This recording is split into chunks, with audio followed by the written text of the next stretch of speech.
তৃতীয় শ্রেণীর সুপ্রিয় শিক্ষার্থীরা, ইজি অনলাইন একাডেমিক্যাল গ্যালাক্সির আজকের ভিডিওতে তোমাদের স্বাগতম। আজকে আমরা সমাধান করব তোমাদের বাংলাদেশ ও বিশ্ব পরিচয় বইয়ের তৃতীয় অধ্যায়, ঠিক আছে, আমাদের ইতিহাস। এই অধ্যায়ের পৃষ্ঠা নাম্বার 21, পৃষ্ঠা নাম্বার 22, পৃষ্ঠা নাম্বার 23, তারপর আমরা সমাধান করব পৃষ্ঠা নাম্বার 24। ঠিক আছে, তাহলে চলো আমরা পৃষ্ঠা নাম্বার 21 আগে সমাধান করি। আমাদের ইতিহাস, এখানে 1 নম্বর পয়েন্টে বলতেছে যে ভাষা আন্দোলন। ঠিক আছে, ওকে, এখানে একটি চিত্র আমরা দেখতে পাচ্ছি এবং চিত্রের মধ্যে ভিতরে বলেছে যে ছবি 1, ভাষা আন্দোলনের সূত্রপাত 1947, অর্থাৎ ভাষা আন্দোলনের সূত্রপাত হয়েছিল 1947। এটি তোমরা লিখে রাখো, এখান থেকে কোয়েকশন আসতে পারে যে ভাষা আন্দোলনের সূত্রপাত কখন হয়েছিল। ঠিক আছে, তারপর এখানে দেখতে পাচ্ছ ছবি 2। ঠিক আছে, এখানে ছবি 2 এ বলতেছে ভাষা আন্দোলন 1952। ঠিক আছে, 1947-এ ভাষা আন্দোলনের সূত্রপাতের পর 1952 সালে আবার কি ভাষা আন্দোলন হয়েছিল, আমরা এটা বুঝে ফেললাম। তারপর এখানে বলেছে, এখানে আরেকটি ছবি দিয়েছে, দিয়ে এখানে তারা ছবি 3-এ বলেছে শহীদ মিনার 1952। দেখেই বোঝা যাচ্ছে এটি অনেক পুরনো, শহীদ মিনার 1952 সালে। ঠিক আছে, তারপরে এই যে একটি নতুন শহীদ মিনার আমরা দেখতে পাচ্ছি এবং এখানে বলেছে ছবি 4, শহীদ মিনার 1963, অর্থাৎ এই নতুন শহীদ মিনারটি হলো 1963 সালে। এখান থেকে 4টি কোয়েকশন আসতে পারে, তাই এগুলা তোমরা মুখস্থ করে ফেলো যে পুরনো শহীদ মিনার কখন নির্মিত হয়েছিল, 1952 সালে। নতুন শহীদ মিনার কখন নির্মিত হয়েছিল, বর্তমান শহীদ মিনার 1963 সালে। তারপর ভাষা আন্দোলনের সূত্রপাত কত সালে হয়েছিল, 1947 সালে। তারপর প্রশ্ন আসতে পারে ভাষা আন্দোলন কখন হয়েছিল, 1952 সালে। আর যদি বলে ভাষা আন্দোলনের সূত্রপাত কখন হয়েছিল, তখন 1947 সালে।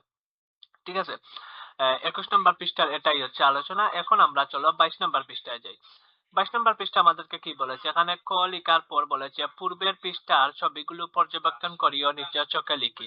আমরা তো ইতিমধ্যেই পূর্বের পৃষ্ঠার সম্পূর্ণ ছবিগুলো কি করে ফেলেছি, আমরা সম্পূর্ণ ছবিগুলো পর্যবেক্ষণ করে ফেলেছি। ঠিক আছে, এখন আমরা এগুলাকে কি করব, এখন আমরা এগুলাকে পর্যবেক্ষণ করার পর এই নিচের চোখে লিখবো। তাহলে চলো আমরা দেখি তো এই চোখটিকে কিভাবে সম্পূর্ণ করা যায়। এখানে বলতেছে আমাদেরকে প্রথম পয়েন্ট যে ছবিগুলো কিসের, 1 নম্বর ছবিটি কিসের, 2 নম্বর ছবিটি কিসের, 3 নম্বর ছবিটি কিসের, 4 নম্বর ছবিটি কিসের।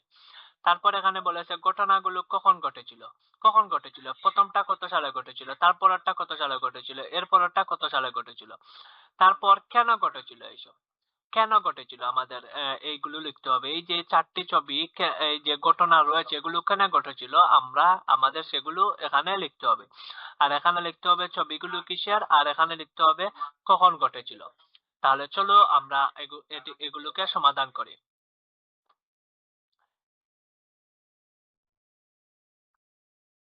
এখানে দেখতে পাচ্ছ তোমরা যে ছবিগুলো কিসের, এই জায়গায় তারা লিখেছে যে পাঠ্য বইয়ের 23 পৃষ্ঠা ছবিগুলো ভালোভাবে পর্যবেক্ষণ করবে, ছবিগুলো থেকে তথ্য সংগ্রহ করে একটি চোখ পূরণ করবে। উত্তর, আমরা উত্তর দেখি।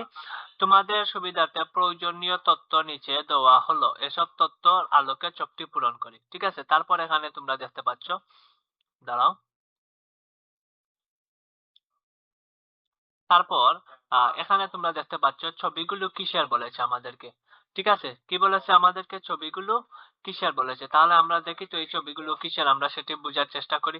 এই, হ্যাঁ, এখানে ছবি 1 হচ্ছে ছবিটি ভাষা আন্দোলনের শুরুর সময়কাল, ছবি 1 আমরা বুঝে ফেললাম। তারপর ছবি 2 কি বলেছে, ছবিটি 1952 সালের 21শে ফেব্রুয়ারিতে ছাত্র জনতার 144 ধারা ভঙ্গ করে মিছিল করার ছবি। ঠিক আছে, তারপর ছবি 3 কি ছিল, ছবিটি 1952 সালের 21শে ফেব্রুয়ারির মিছিলে নিহত শহীদদের স্মরণে নির্মিত প্রথম শহীদ মিনার। এই যে ছবি 3, ছবি 3 কোথায়, এই যে দেখতে পাচ্ছ ছবি 3।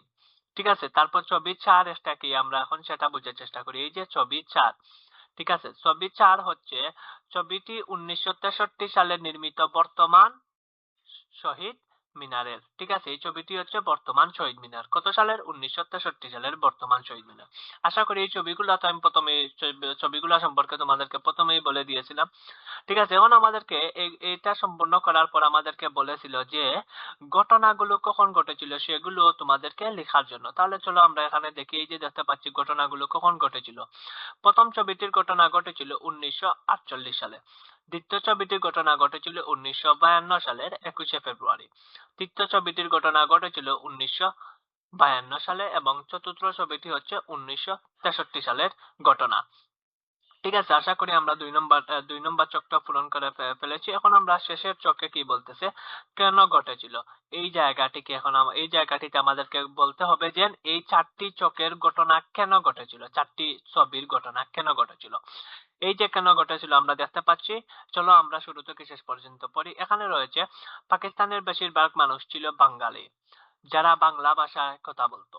কিন্তু 1948 সালে গভর্নর জেনারেল মোহাম্মদ আলী জিন্নাহ ঘোষণা দেন পাকিস্তানের একমাত্র ভাষা হবে কি, পাকিস্তানের একমাত্র রাষ্ট্রভাষা হবে উর্দু। ঠিক আছে, কিন্তু ছাত্র সমাজ এর প্রতিবাদ করে। তারপর বলা হয়েছে 1952 সালের 21শে ফেব্রুয়ারি রাষ্ট্রভাষা বাংলা চাই দাবিতে মিছিল বের হয়। সেই মিছিলে পুলিশ গুলি করলে রফিক, শফিক, জব্বার, বরকত, তারপর হচ্ছে সালাম সহ আরো অনেক শহীদ হন। তাদের স্মরণে সেই স্থানে শহীদ মিনার নির্মাণ করা হয়। এই ঘটনাটি থেকে আমরা অনেক কিছু বুঝতে পারলাম। ঠিক আছে, যে 1952 সালের 21শে ফেব্রুয়ারি রাষ্ট্রভাষা বাংলা চাই দাবিতে মিছিল বের হয়। তাহলে কখন রাষ্ট্রভাষা বাংলা চাই বলে মিছিল বের হয়? আমরা এটি পেয়ে গেলাম 1952 সালের 21শে ফেব্রুয়ারি।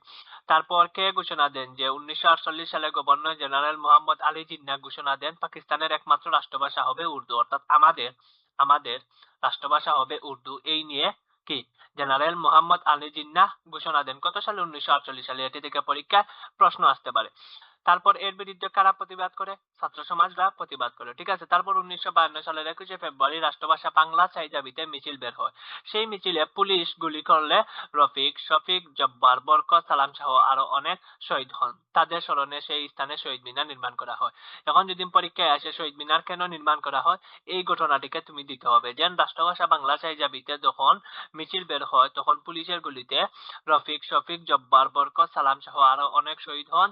তাদের স্মরণে সেই স্থানে শহীদ মিনার নির্মাণ করা হয়। এখান থেকে আমরা অনেকগুলা প্রশ্ন পেয়ে গেলাম, এগুলা থেকে পরীক্ষায় আসতে পারে। তারপর আমরা পৃষ্ঠা নাম্বার, এখন আমরা দেখি তো পরে আর কি আলোচনা রয়েছে। আমরা এইদিকে যাই। আমাদের এই চকটি শেষ। এখন দেখতে পাচ্ছি আমরা নিচে এইটা আমাদের শেষ কিন্তু। ঠিক আছে, এখন আমরা দেখতে পাচ্ছি নিচে অনেকগুলা কথা বলেছে। এগুলো চলো আমরা এগুলো পরে আমরা বুঝার চেষ্টা করি। এখানে কি বলেছে প্রথমে? এখানে প্রথমে বলেছে 1947 সালে ভারত ও পাকিস্তান নামে দুইটি স্বাধীন রাষ্ট্রের জন্ম হয়। পাকিস্তান দুইটি অংশে বিভক্ত ছিল। তারপর একটি পূর্ব পাকিস্তান, অপরটি পশ্চিম পাকিস্তান। তার মানে পাকিস্তান কয়টি পর্বে বিভক্ত ছিল? দুইটি পর্বে। ঠিক আছে, দুইটি অংশে বিভক্ত ছিল। একটি হলো পূর্ব পাকিস্তান আর একটি হলো পশ্চিম পাকিস্তান। এটি পরীক্ষায় আসতে পারে। আর তারপর এখানে আরেকটি প্রশ্ন রয়েছে 1947 সালে ভারত ও পাকিস্তান নামে দুইটি স্বাধীন রাষ্ট্রের জন্ম হয়। কত সালে ভারত ও পাকিস্তান নামে দুইটি স্বাধীন রাষ্ট্রের জন্ম হয়? 1947 সালে। উপরের লাইন থেকেও প্রশ্ন আসতে পারে। তারপর এখানে বলতেছে পাকিস্তানের জনসংখ্যার বেশিরভাগ লোকই ছিল বাঙালি। ঠিক আছে, বাঙালিদের মাতৃভাষা বাংলা। তার মানে এখানে পরীক্ষা আসতে পারে যে পাকিস্তানের জনসংখ্যার বেশিরভাগ লোকই কি ছিল? বাঙালি ছিল। এটিও প্রশ্ন আসতে পারে। তারপর বাঙালিরা পূর্ব পাকিস্তানে বাস করতো। বাঙালিরা কোথায় বাস করতো? পূর্ব পাকিস্তানে বাস করতো। অর্থাৎ আমরা এখনো পূর্ব পাকিস্তানে রয়েছি। ঠিক আছে, কিন্তু বর্তমানে আমরা স্বাধীনতার পর আমাদের দেশের নাম হয়েছে বাংলাদেশ। ঠিক আছে, তারপর এখানে কিন্তু পাকিস্তানের শাসকেরা পশ্চিম পাকিস্তানের উর্দুকে রাষ্ট্রভাষা করার সিদ্ধান্ত নেয়। ঠিক আছে, পাকিস্তানের শাসকেরা পশ্চিম পাকিস্তানের উর্দুকে রাষ্ট্রভাষা করার সিদ্ধান্ত নেয়। 1948 সালে পূর্ব পাকিস্তানের জনগণ বাংলাকে রাষ্ট্রভাষা করার দাবি করে। ঠিক আছে, 1948 সালে পূর্ব পাকিস্তানের জনগণ বাংলাকে রাষ্ট্রভাষা করার দাবি করে। তাহলে এখানে পরীক্ষা আসতে পারে যে কখন বাংলা ভাষাকে কখন পূর্ব পাকিস্তানের জনগণ বাংলাকে রাষ্ট্রভাষা করার দাবি করে 1948 সালে। আমি যেগুলা বলবো যে এগুলা পরীক্ষায় আসতে পারে, নগদ এগুলা ভিডিও পোস্ট করে তোমরা এগুলা লিখে ফেলবে কুয়েকশন আকারে, তারপর নিচে উত্তরও লিখে ফেলবে। ঠিক আছে, এটাই হচ্ছে পড়ালেখা। এইভাবে তোমাদেরকে প্রশ্ন বের করে করে করে পড়তে হবে, অর্থাৎ প্রশ্ন বের করলাম, প্রশ্নটির আনসারও আমরা শিখে ফেললাম। ঠিক আছে, আমরা প্র্যাকটিক্যাল ভাবে সবকিছুই সমাধান করলে আমাদের পরীক্ষায় একটি ভালো মার্কস আসার সম্ভাবনা থাকে। তারপর এখানে বলেছে এ সময় বাংলা ভাষার দাবিতে আন্দোলন করতে গিয়ে অনেকেই গ্রেফতার হন। ঠিক আছে, কিছুদিন পরে পাকিস্তানের গভর্নর জেনারেল মোহাম্মদ আলী জিন্নাহ ঢাকায় আসেন। তিনি ঢাকা বিশ্ববিদ্যালয়ের এক সভায় উর্দুকে পাকিস্তানের একমাত্র রাষ্ট্রভাষা করার ঘোষণা দেন। তার মানে এখান থেকে পরীক্ষা প্রশ্ন আসতে পারে যে কোন বিশ্ববিদ্যালয়ের এক সভায় উর্দুকে পাকিস্তানের একমাত্র রাষ্ট্রভাষা করার ঘোষণা দেন আলী জিন্নাহ। তখন উত্তরে লিখতে হবে যে ঢাকা বিশ্ববিদ্যালয়ে। ঠিক আছে, এখান থেকেও প্রশ্ন আসতে পারে। তারপর এখানে বলেছে ছাত্র সমাজ সরাসরি প্রতিবাদ করে। 1952 সালের 21শে ফেব্রুয়ারি ঢাকার রাজপথে তারা মিছিল বের করে। ঠিক আছে, তাহলে এখানে প্রশ্ন আসতে পারে কখন রাজপথে মিছিল বের করে ভাষা প্রতিবাদে। ঠিক আছে, বাংলা ভাষার প্রতিবাদে, তখন আমরা এখানে লিখতে পারি 1952 সালে। ঠিক আছে, তারপর দাবি একটাই, রাষ্ট্রভাষা বাংলা চাই, রাষ্ট্রভাষা বাংলা চাই, এটা পরীক্ষায় আসতে পারে। ঠিক আছে, যে 1952 সালের 21শে ফেব্রুয়ারি ঢাকার রাজপথে যারা মিছিল বের করেছিল তাদের স্লোগান কি ছিল বা তাদের দাবি কি ছিল। ঠিক আছে, তখন লিখতে হবে যে তাদের দাবি ছিল রাষ্ট্রভাষা বাংলা চাই। তারপর এখানে বলেছে পুলিশ মিছিলে গুলি চালায়, শহীদ হন সালাম, বরকত, তারপর হচ্ছে রফিক রফিক জব্বার সহ আরো অনেক। ভাষার দাবিতে শহীদ হন বলে আমরা তাদেরকে ভাষা শহীদ বলি। তাহলে যাদের এখান থেকে পরীক্ষা প্রশ্ন আসতে পারে যে ভাষা শহীদ কাকে বলে। এখানে তুমি তখন লিখতে পারো যে ভাষার দাবিতে যারা শহীদ হন, ভাষার দাবিতে শহীদ হন বলে আমরা তাদেরকে কি বলে ভাষা শহীদ বলি। অর্থাৎ ভাষার দাবিতে যারা শহীদ হন তাদেরকে বলা হয় ভাষা শহীদ। ঠিক আছে, এখানে পরীক্ষা আসতে পারে যে ভাষা শহীদ কাকে বলে বা ভাষা শহীদ কারা। যখন বলবে ভাষা শহীদ কারা, তখন তোমরা উপরের নামগুলি দিতে হবে যে সালাম, বরকত, রফিক জব্বার সহ আরো অনেক যারা ভাষার দাবিতে শহীদ হন, তাই আমরা তাদেরকে ভাষা শহীদ বলি। এভাবে দুই ধরনের প্রশ্ন আসতে পারে এখান থেকে, প্রতিটা লাইনে হচ্ছে এখানে ইম্পর্টেন্ট। তারপর হচ্ছে 1956 সালের বাংলা ও উর্দু উভয় ভাষাই পাকিস্তানি রাষ্ট্রভাষা হিসাবে স্বীকৃতি লাভ করে। কত সালে? 1956 সালে বাংলা ও উর্দু উভয় ভাষাই পাকিস্তানি রাষ্ট্রভাষা হিসাবে স্বীকৃতি লাভ করে। তখন আচ্ছা, এখন এখানে প্রশ্ন হচ্ছে দুইটি। একটি প্রশ্ন রয়েছে যে পাকিস্তানের গভর্নর প্রথমে বলেছিলেন যে পশ্চিম পাকিস্তান এবং পূর্ব পাকিস্তানের রাষ্ট্রভাষা হবে উর্দু, কিন্তু আন্দোলনের পর সালাম, বরকত, রফিক জব্বার সহ আরো অনেক ভাষা শহীদদের শহীদি ত্যাগের জন্য কি 1956 সালে ভাষা বাংলা ও উর্দু উভয় ভাষাই, অর্থাৎ বাংলা ভাষা ও উর্দু ভাষা দুটোই কি পাকিস্তানের রাষ্ট্রভাষা হিসাবে স্বীকৃতি পায়। ঠিক আছে, আর এর আগে ছিল কি উর্দু ভাষা, এবং তারা চাইছিল কি বাংলা ভাষাকে কেটে দিয়ে উর্দুকে সারা পাকিস্তানের রাষ্ট্রভাষা করার জন্য। কিন্তু কি হলো 1956 সালে বাংলা এবং উর্দু এই দুই ভাষাকেই কি রাষ্ট্রভাষা হিসাবে স্বীকৃতি দেওয়া হলো। তারপর 1952 সালে ভাষা শহীদদের স্মরণে প্রথম শহীদ মিনার নির্মিত হয়। পরবর্তীতে 1963 সালে কেন্দ্রীয় শহীদ মিনার নির্মিত হয়।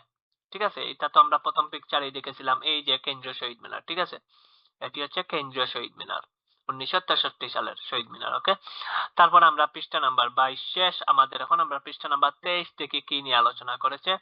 এখানে বলতেছে যে বিষয়বস্তু পড়ি ও কখন কি ঘটেছিল তা ধারাবাহিকভাবে লিখি। বিষয়বস্তু পড়ি ও কখন কি ঘটেছিল তা ধারাবাহিকভাবে লিখি। ঠিক আছে, আমরা দেখি তখন এখানে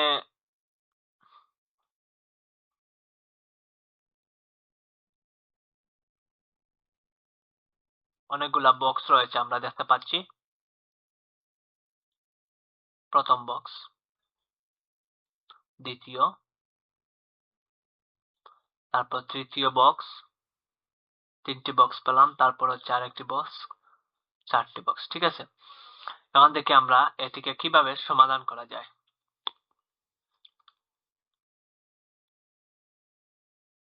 ঠিক আছে, এখানে আমরা দেখতে পাচ্ছি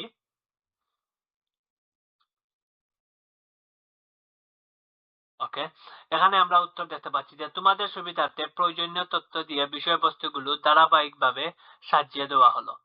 ঠিক আছে, এখন আমরা দেখি তো প্রথম যে বিষয়বস্তুটি রয়েছে সেটি হচ্ছে 1948 সালে পূর্ব পাকিস্তানের বাঙালিরা বাংলাকে পাকিস্তানের রাষ্ট্রভাষা করার দাবি জানায়। ঠিক আছে, তারপর দ্বিতীয় বিষয়বস্তু হচ্ছে 1952 সালের 21শে ফেব্রুয়ারি ঢাকা রাজপথে মিছিল বের হয়। তারপর পুলিশের গুলিতে নিহত হন শহীদদের স্মরণে প্রথম শহীদ মিনার নির্মিত হয়। পুলিশের গুলিতে নিহত শহীদদের স্মরণে প্রথম শহীদ মিনার নির্মিত হয়। তারপর 1956 সালে বাংলা ও উর্দু বা উভয় ভাষাই কি পাকিস্তানের রাষ্ট্রভাষা হিসাবে স্বীকৃতি লাভ করে। ঠিক আছে, এখানে হচ্ছে 4টি বিষয়বস্তু, কিন্তু এখানে তো কোনো ধরনের নাম লিখে নেই, ডিরেক্ট আনসার দিয়ে দিচ্ছে। ঠিক আছে, আচ্ছা ওকে, আমরা নিচে দেখি এখানে কি রয়েছে। ভাষা শহীদ আব্দুল সালাম 1925 সালে ফেনী জেলার লক্ষণপুর গ্রামে বর্তমানে সালামনগর জন্মগ্রহণ করেন। এখানে প্রশ্ন আসতে পারে যে ভাষা শহীদ আব্দুল সালাম কত সালে জন্মগ্রহণ করেন, বা ভাষা শহীদ আব্দুল সালাম কোন জেলায় জন্মগ্রহণ করেন, ভাষা শহীদ আব্দুল সালাম কোন গ্রামে জন্মগ্রহণ করেন। ভাষা শহীদ আব্দুল সালাম যে গ্রামে জন্মগ্রহণ করেন ওই গ্রামের বর্তমান নাম কি, এটা আসতে পারে। ঠিক আছে, 3টি বা 4টি প্রশ্ন আসতে পারে এখান থেকে। তারপর তার বাবা মুন্সি আব্দুল ফাজেল ও মা দৌলতের নেসা। ঠিক আছে, তারপর ভাষা শহীদ আব্দুল বরকত 1927 সালে ভারতের মুর্শিদাবাদ জেলার বাবলা গ্রামে জন্মগ্রহণ করেন। এখানে একটি প্রশ্ন, ভাষা শহীদ আব্দুল বরকত 1927 সালে ভারতের মুর্শিদাবাদ জেলার বাবলা গ্রামে জন্মগ্রহণ করেন। এখানে 2 ধরনের প্রশ্ন আসতে পারে। ভাষা শহীদ আব্দুল বরকত কত সালে জন্মগ্রহণ করেন, ভাষা শহীদ আব্দুল বরকত কোন দেশে জন্মগ্রহণ করেন।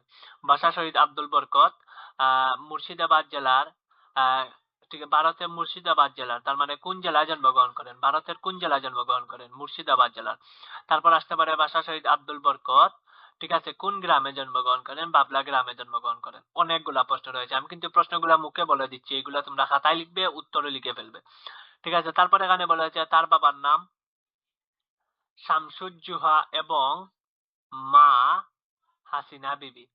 ঠিক আছে, তারপর ভাষা শহীদ রফিক উদ্দিন আহমদ। এখানে এখানে কিন্তু প্রশ্ন আছে যে আবুল বরকতের বাবার নাম কি, আবার আবুল বরকতের মায়ের নাম কি। আচ্ছা ঠিক আছে, এখানে 2টি প্রশ্ন আসতে পারে, বাবার নাম হচ্ছে শামসুজ্জোহা ও মার নাম হচ্ছে হাসিনা বিবি। তারপর ভাষা শহীদ রফিক উদ্দিন 1962 সালে মানিকগঞ্জ জেলার পারিল গ্রামে জন্মগ্রহণ করেন। ঠিক আছে, এখানে তোমরা লিখতে পারো যে ভাষা শহীদ, এখানে প্রশ্ন আসতে পারে ভাষা শহীদ রফিক উদ্দিন আহমদ কত সালে জন্মগ্রহণ করেন, বা ভাষা শহীদ রফিক উদ্দিন আহমদ কোন জেলায় জন্মগ্রহণ করেন। ঠিক আছে, বা ভাষা শহীদ রফিক উদ্দিন আহমদ কোন কোন গ্রামে জন্মগ্রহণ করেন। এখানে অনেক ধরনের প্রশ্ন আসতে পারে, এখানেও 3 ধরনের প্রশ্ন আসছে, এগুলা লিখে ফেলো। তারপর বাবার নাম আব্দুল লতিফ ও মার নাম রাফিজা খাতুন। এখান থেকে প্রশ্ন আসতে পারে যে ভাষা শহীদ রফিক উদ্দিন আহমদের বাবার নাম কি, কি আব্দুল লতিফ, আর ভাষা শহীদ রফিক উদ্দিন আহমদের মায়ের নাম কি, রাফিজা খাতুন। ঠিক আছে, এখানে এই 2টি প্রশ্ন আসতে পারে। তারপর ভাষা শহীদ আব্দুল জব্বার 1919 সালে ময়মনসিংহ জেলার পাচুয়া গ্রামে জন্মগ্রহণ করেন। ঠিক আছে, তার মানে এখানে প্রশ্ন আসতে পারে ভাষা শহীদ আব্দুল জব্বার কত সালে জন্মগ্রহণ করেন, 1919 সালে। তারপর প্রশ্ন আসবে ভাষা শহীদ আব্দুল জব্বার কোন জেলায় জন্মগ্রহণ করেন, ময়মনসিংহ। তারপর প্রশ্ন আসতে পারে ভাষা শহীদ আব্দুল জব্বার কোন গ্রামে জন্মগ্রহণ করেন, পাচুয়া গ্রামে। তার বাবার নাম হাসেন আলী ও মার নাম হচ্ছে সাফাতুন নেসা। ঠিক আছে, 2টি নাম আমরা এখানে পেয়েছি যে তার বাবার নাম কি।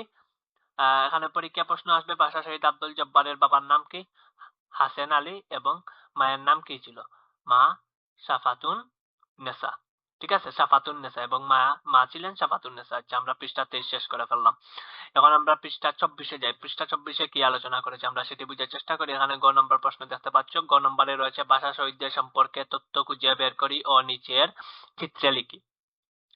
ভাষা শহীদদের সম্পর্কে কি তথ্য খুঁজে বের করি ও নিচে চিত্রে লিখি। আচ্ছা, এখানে আমরা দেখতে পাচ্ছি প্রথম হচ্ছেন একজন, তার নাম হচ্ছে সালাম, তারপরে হলেন আরেকজন, তার নাম হচ্ছে রফিক। ঠিক আছে, আমরা দাঁড়াও, আমরা 2 জন পেলাম। তারপর এদিকে এখানে তাদের কি বলেছে, এই যে সালাম আমরা দেখতে পাচ্ছি, সালামের কি কি এখানে জানতে চাচ্ছে, সালামের জন্মস্থান জানতে চাচ্ছে, আমরা তো এগুলো উপরে পড়েছি। তারপর সালামের জন্মসালও জানতে চাচ্ছে, আমরা উপরে পড়েছি। তারপর সালামের মায়ের নাম জানতে চাচ্ছে, তারপর সালামের বাবার নামও জানতে চাচ্ছে। তেমনি ভাবে এখানে আমরা রফিকের ছবি দিয়েছে, দিয়ে রফিকের কি জানতে চাচ্ছে, জন্মস্থান জানতে চাচ্ছে, ঠিক আছে। তারপর রফিকের জন্মসালও জানতে চাচ্ছে, ঠিক আছে। তারপর রফিকের মায়ের নামও জানতে চাচ্ছে, ওকে। তারপর রফিকের বাবার নামও তারা জানতে চাচ্ছে। তারপর এখানে কে রয়েছে, বরকত, আমরা বরকতকে দেখতে পাচ্ছি এখানে, ঠিক আছে। বরকতের জন্মস্থানের নাম লেখার কথা বলতেছে, তারপর বরকতের জন্মসাল লেখার কথা বলতেছে, তারপর বরকতের মায়ের নামটি লেখার কথা বলতেছে, তারপর বরকতের বাবার নামও লেখার কথা আমাদেরকে এখানে বলতেছে খালিগড়ের মধ্যে। তারপর হচ্ছেন জব্বার, ঠিক আছে, জব্বারের জন্মস্থানের কথা লেখার কথা বলতেছে, এখানেও জন্মসাল, তারপর হচ্ছে জব্বারের মায়ের নাম, তারপর হচ্ছে বাসাসুই জব্বারের বাবার নাম, ঠিক আছে। তাহলে চলো আমরা এগুলাকে লিখে ফেলি। ওকে, আমরা চলে আসছি আমাদের গাইডে। এখানে দেখতে পাচ্ছ প্রথমে শুরু হয়েছে সালামকে দিয়ে, ঠিক আছে। সালামের জন্মস্থান, জন্মসাল, মা বাবা, তারপর হলেন রফিক, ঠিক আছে। রফিকের জন্মস্থান এগুলো তো আমরা প্রথমেই পড়ে নিয়েছি, ঠিক আছে। আমরা পাশে যাই। ওকে, এই হলেন সালাম, ইনি হলেন সালাম, ঠিক আছে। এখন সালামের জন্মস্থান কি ছিল, ফেনী ছিল। সালামের জন্মসাল কি ছিল, 27 নভেম্বর 1925, ঠিক আছে। তারপর সালামের মায়ের নাম কি ছিল, দৌলতেন নেসা, ঠিক আছে। তারপর এখানে হচ্ছে বাবার নাম কি ছিল, মুন্সি আব্দুল ফাজল। আচ্ছা, বইয়ে কি লেখা রয়েছে, দাঁড়াও, সালাম কোথায় দেখো তো, এখানে সালাম কোথায় লেখা রয়েছে, বাবার নাম আব্দুল লতিফ, রাফিজা খাতুন, বাবার নাম পাচুয়া গ্রামে, সাফওয়াতুন নেসা, মুর্শিদাবাদ, মানিকগঞ্জ জেলা। আচ্ছা, দৌলতের নেশা, ঠিক আছে, ঠিক আছে, ঠিক আছে। এখানে দেখতে পাচ্ছ, এখানে লেখা আছে দৌলতেন, আর বইয়ে লেখা দৌলতের নেশা। আচ্ছা, সমস্যা নাই, আমরা যে কোনো একটি পড়লেই যে বইয়েরটা আমরা ফলো করবো, ঠিক আছে। এখানে বইয়ে লেখা কি, দৌলতের নেশা, ওকে। আচ্ছা, আমরা এখানে সালামের জন্মস্থান পেলাম ফেনী, তারপর সালামের জন্মসাল পেলাম আমরা 27 নভেম্বর 1925, তারপর সালামের মায়ের নাম হচ্ছে দৌলতের নেসা, এখানে লেখা রয়েছে বইয়ে লেখা দৌলতের নেসা। তারপর এখানে রয়েছে বাবার নাম মুন্সি আব্দুল ফাজল। এখন আমরা রফিকে গেলাম, ঠিক আছে। রফিকের জন্মস্থান হচ্ছে মানিকগঞ্জ, তারপর রফিকের জন্মসাল হচ্ছে 30 অক্টোবর 1926, তারপর রফিকের মায়ের নাম হচ্ছে রাফিজা খাতুন, তারপর রফিকের বাবার নাম হচ্ছে আব্দুল লতিফ, ঠিক আছে। তারপর আমরা পাশের চিত্রে আবার যাই। এখন আমরা জানবো বরকতের পরিচয় এবং জব্বারের পরিচয়, ঠিক আছে। আচ্ছা, এখন চলো আমরা এখানে দেখি তো বরকতের পরিচয় কি কি রয়েছে। এই হচ্ছেন বরকত, তারপর এখানে লেখা রয়েছে জন্মস্থান হচ্ছে মুর্শিদাবাদ, ভারত, তারপর জন্মসাল হচ্ছে 13 জুন 1927, তারপর মা হচ্ছেন হাসিনা বিবি, তারপর বাবা হচ্ছেন শামসুজ্জোহা, ঠিক আছে। তারপরে আমরা যাই, এখানে এই যে তোমরা দেখতে পাচ্ছ জব্বার, এখানে জব্বারের জন্মস্থান হচ্ছে ময়মনসিংহ, তারপর জন্মসাল হচ্ছে 10 অক্টোবর 1919, তারপর মা হচ্ছে সাফাতুন নেসা এবং বাবা হচ্ছেন হাসেন আলী, ঠিক আছে। প্রিয় শিক্ষার্থীরা, এই ছিল আজকের আলোচনা। এখন আমি তোমাদের সঙ্গে কিছু গুরুত্বপূর্ণ আলোচনা করব। আমি কিন্তু এই যে যেগুলা তোমাদেরকে পড়াইছি, এখান থেকে কি কি প্রশ্ন আসতে পারে, এখান থেকেও কি কি প্রশ্ন আসতে পারে, এগুলো প্রতিটি প্রশ্ন আকারে খাতা লিখে ফেলো। আমি কি বলি সেটা শুনো। প্রথম হচ্ছে, যদি তুমি আগে আমার চ্যানেলকে সাবস্ক্রাইব করবে, সাবস্ক্রাইব করার পর তোমার যদি তোমার ভালো লাগে আমার ভিডিওগুলা, তাহলে প্রতিদিন আমি আমার স্টুডেন্টদেরকে যেভাবে পড়াই, মূলত যে একটি বইয়ের জন্য একটি নোট খাতা, অর্থাৎ আমি এই পর্যন্ত তোমাদেরকে যা প্রশ্ন বলেছি যে পরীক্ষায় আসবে, অর্থাৎ এইসব প্রশ্ন যেগুলো আমি প্রশ্ন আকারে বলেছি এবং উত্তরে দেখিয়ে দিয়েছি, এগুলা থেকে আমি প্রশ্ন বের করেছি, এগুলা তুমি খাতায় লিখে ফেলো, ঠিক আছে। এত করে তুমি পাঠটি ভালো করে বুঝে যাবে, পরীক্ষায় এবং নিজের হাতে লিখলে এবং একটি ভিডিও একটি পাঠ যদি তুমি ভালো করে বুঝো তাহলে সেটি আজীবনের জন্য মনে থাকবে, ঠিক আছে, মাথায় থাকবে, পরীক্ষার ক্ষেত্রে কখনো আর ভুল হবে না। এখান থেকে কয়টি প্রশ্ন বের হয় সেটি আগে লিখে ফেলো, আমি কিন্তু বলেছি। বা যদি না বুঝো তাহলে আবার দেখো ভিডিওটি, ঠিক আছে, দেখে ভালো করে বুঝে নাও যে এখানে কতটি প্রশ্ন বের করা হয়েছে, কতটি প্রশ্ন বের করেছি ইত্যাদি, ঠিক আছে। পৃষ্ঠা 24 তো আমরা অনেক আলোচনা করলাম, ঠিক আছে। পৃষ্ঠা 24 সালাম, রফিক, বরকত, জব্বা তাদের প্রত্যেকের ছবি মাথায় রাখবে। পরীক্ষায় ছবি দিয়েও প্রশ্ন করতে পারে যে ইনিকে ইনিকে ইনিকে, বা এই ছবি দিয়ে প্রশ্ন করবে তার জন্মসাল কত। আবার এই ছবি দিয়ে প্রশ্ন করতে পারে তার বাবার নাম কি, ঠিক আছে। আবার এই ছবি দিয়ে প্রশ্ন করতে পারে তার নাম কি এবং সে কি ছিল। তার নাম হলো বরকত এবং তিনি ছিলেন ভাষা শহীদ, ঠিক আছে, ইত্যাদি এরকম প্রশ্ন আসতে পারে। পরবর্তী ভিডিওতে আমরা আলোচনা করবো। এর আগে আরো কিছু গুরুত্বপূর্ণ কথা বলি, প্রিয় শিক্ষার্থীরা। ইজি অনলাইন একাডেমিক্যাল গ্যালাক্সির সাথে যদি তুমি পড়তে চাও, অনলাইনে যদি পড়তে চাও তাহলে প্রতি মাসে তোমাকে 500 টাকা করে দিতে হবে, ঠিক আছে। আর আর হচ্ছে সপ্তাহে ক্লাস হবে 3 দিন, ঠিক আছে, ক্লাস হবে সপ্তাহে 3 দিন। আশা করি তোমরা সেটা অবশ্যই জানো। আমি প্রতিটি ভিডিও এটা বলি, অর্থাৎ একদিন পর পর হবে ক্লাস, ঠিক আছে। শনিবার হলে রবিবার বন্ধ, তারপর সোমবার হবে, তারপর মঙ্গলবার বন্ধ, তারপর বুধবার হবে, এইভাবে ক্লাস হতে থাকবে পুরো বছর। এবং প্রতি মাসে আপনাকে দিতে হবে 500 টাকা। এবং আশা করি এই 500 টাকা তোমার কখনো বিফলে যাবে না। তারপর এছাড়াও যাদের আমি মনে করি এটি আমি মূলত যারা চাচ্ছ যে আমি আমার টিচার রেখে ফেলেছি ঘরের মধ্যে, আমার স্যার এসে আমাকে পড়ান, ঠিক আছে, যে আমি এখন আপনার কাছে কিভাবে পড়বো, তারা চাইলে সারা বছরের জন্য মাত্র 2000 টাকা দিয়ে আমাদের পরিবারের সদস্য হতে পারো। অর্থাৎ এই 2000 টাকা কাদের জন্য? যাদের পড়াশোনার খরচ চালানোর মতো টাকা নেই, তারা চাইলে শুধু 2000 টাকা দিয়েও আমাদের সাথে পড়ালেখা করতে পারবে। শুধু একটি জিনিস ব্যতিক্রম থাকবে, আর সেটি হচ্ছে এই 500 টাকা দিয়ে যারা ক্লাস করবে তাদের ক্লাসগুলো হবে অনলাইনে, আই টু আই, ঠিক আছে, চৌকার সামনে ক্লাস হবে, অর্থাৎ তারা আমাকে দেখতে পাবে আমি যে তাদের ক্লাস নিচ্ছি। আর কিন্তু যারা 2000 টাকা দিয়ে ভর্তি হবেন তারা কি পাবেন? তারা এই যে তাদেরকে আমি যা পড়াইছি, 500 টাকা দিয়ে যারা ভর্তি হয়েছিল তাদেরকে যা পড়াইছি তা আপনারা পেয়ে যাবেন পরে, ঠিক আছে, প্রথমে পাবেন না, পরে পাবেন, অর্থাৎ 1 ঘন্টা পর পেয়ে যাবেন। তাদের ক্লাস শেষ হওয়ার পর পরই ওই যে পড়ালেখাটা আমি করাইছি তাদেরকে, ওইটা আমি আপনাদের দিয়ে দেব, ঠিক আছে, শুধুমাত্র যদি আপনি সারা বছরের জন্য 2000 টাকা দিয়ে আমাদের পরিবারের সদস্য হন। এছাড়াও আমরা তোমাদের সমাজ বইয়ের একটি 100% কমন সাজেশন আমরা রেডি করে ফেলেছি। যারা যারা কিনতে ইচ্ছুক তারা আমাদের সাথে যোগাযোগ করো, এবং এটির প্রাইস হচ্ছে 1000 টাকা, ঠিক আছে। এই সাজেশনের প্রাইস হচ্ছে 1000 টাকা, ওকে। সাজেশনের প্রাইসটি হচ্ছে 1000 টাকা। তোমরা যারা যারা কিনতে চাও আমাদের সাথে হোয়াটসঅ্যাপে যোগাযোগ করতে পারো। ইনশাআল্লাহ এই সাজেশনটি এমন ভাবে সাজানো হয়েছে যে এখানে থাকবে তোমার সংক্ষিপ্ত প্রশ্ন, শূন্যস্থান, বড় প্রশ্ন, বর্ণনামূলক প্রশ্ন, এসব কিছুই থাকবে, ঠিক আছে। এবং একটি কমন জিনিস থাকবে, যেমন পরীক্ষায় এখান থেকে কমন নাও আসে, এখন একটি প্রশ্ন যদি আসে তখন ওই প্রশ্নটা কিভাবে অ্যান্সার করবে, যদি আমার এই সাজেশনটা পড়ে ফেলো তখন এই সাজেশন থেকেই তুমি ওই প্রশ্নটার আনসার বানিয়ে দিতে পারবে, অর্থাৎ এতটুকু গুরুত্বপূর্ণ একটি সাজেশন। যারা যারা কিনতে চাও আমাদের সাথে হোয়াটসঅ্যাপে যোগাযোগ করো।